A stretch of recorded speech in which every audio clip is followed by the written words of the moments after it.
Okay, let's look at part C. In part C, what we are doing is we are connecting a load to this circuit, okay, some kind of a load to this circuit. And instead of giving the resistance, what we have been told is that the current, the load current IL is equal to 1 milliamperes. So when 1 milliampere current is being drawn, how much does VO change? That's the question that we are asking, right? So now remember that our Zener diode, what was the model we were using for our Zener diode? The model that we were using was we had a voltage and a resistance here, right? So this RZ is equal to 20 ohms, and this is VZ0, and that's equal to 6.7 volts. And the question that we are asking is, okay, what is the voltage change when IL goes from 0 to 1 milliamperes, right? When there is no load connected, we have zero current flowing at the load, and then we connect a load and 1 milliamperes of current flows here. What's the change?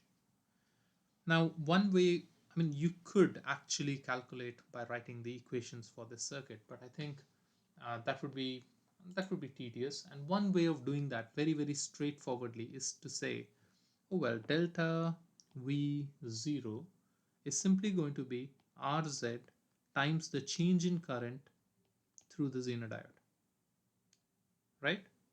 So this, the current flowing here is IZ, and if this current reduces by a bit, how does the voltage here change? It's changed by whatever time only the drop across the resistance changes, right? So because the 6.7 volts remains constant, it's the drop across the resistance which changes the output voltage. So now what is delta IZ in this case? I mean, let's just approximate and say whatever 1 milliampere current came here, that is coming from the current which was going here before. Okay, and therefore the solution to that is simply 20 times 1 milliamperes. So 1 milliampere of current reduced, and so we'll write it as minus 1 milliampere. So your delta VO is reducing by 20 millivolts. Now, if you were to do the solution exactly, that is not really true, right? Because this 1 milliampere of current changing here would change the current in this path as well. And therefore, the current would change a little bit more. But this is a first approximation, and this should do. Okay. So what we have seen in this problem is that when you connect the load, the output voltage changes a little bit. And similarly, in the previous problem, we were looking at when you change the input voltage, the output voltage also changes, right? So here, when the input changes, the change in output, that kind of measurement is called line regulation. So if we are making a voltage regulator circuit, let me write line regulation first. So if you are making a voltage regulator, the idea is that this VO will remain at a constant value. And we've already calculated what the value is in this case. What was it? Let me take a look.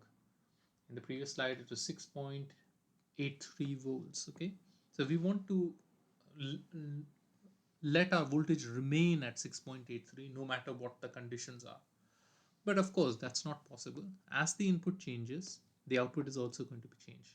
But you can see that the output, the input changes by 1 volt and the output only changes by 38.5 millivolts. So that's a small change, isn't it? So that's good. Similarly, when the load current changes here, we see that the output again changes. And this is called load regulation. So a voltage regulator voltage changes either because of the input, change in the input, or because of a change in load. And we want to try to make both these as small as possible.